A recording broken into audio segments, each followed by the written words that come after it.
pense que cette vocation, je l'avais déjà tout petit. Et sachant que le Seigneur était très patient, il m'a laissé faire ce que je voulais, donc devenir marin.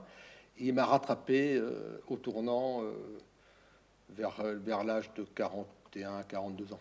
Je pense que la vocation, elle était là, au fond du cœur.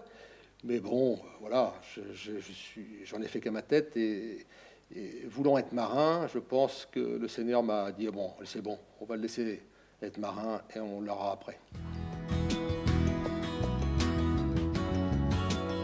Ayant entendu parler de la communauté Saint-Jean, j'ai appelé un ancien marin aussi, qui était à la communauté Saint-Jean, qui m'a dit, bah, écoute, je ne vais pas te raconter ce qui se passe, t'as qu'à venir voir. Et donc, c'est en septembre 91, je suis venu à la retraite de Saint-Jodard. Et là, c'est sûr que ça ne m'a pas entièrement transformé, parce qu'au bout de la retraite, je suis parti en courant pour dire vraiment, non, c'est pas ça, c'est vraiment pas ça, quoi. Mais j'ai quand même vu le père Maître qui m'avait laissé les coordonnées du père Marie-Alain. Il m'a dit, bah, écoute, si tu changes d'avis, tu peux toujours l'appeler. Et puis je suis parti comme ça. Je suis reparti pendant quelques mois. Et puis peu de temps après, j'ai remis la main dans ma poche et j'ai retrouvé ce numéro de téléphone. J'ai appelé le père Marie-Alain qui m'a dit, bah, écoute, t'as qu'à venir, hein, si tu veux venir, on t'accueille. Donc je suis venu à Rimont. Je suis resté un petit peu, je suis reparti aussi, parce que bon, j'avais quand même pas mal de choses à faire dans le monde encore, hein.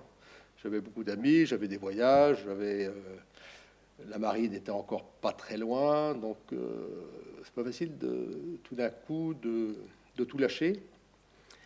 Et donc il y a eu quelques petits retours en arrière, jusqu'au moment où en septembre 92, j'ai pris la dure décision de dire, bon, maintenant ça y est, je reste.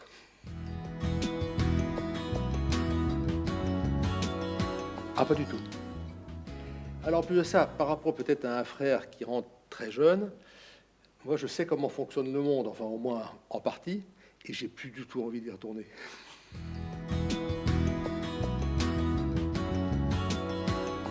Alors, c'est la tempête apaisée, c'est pas mal pour un marin.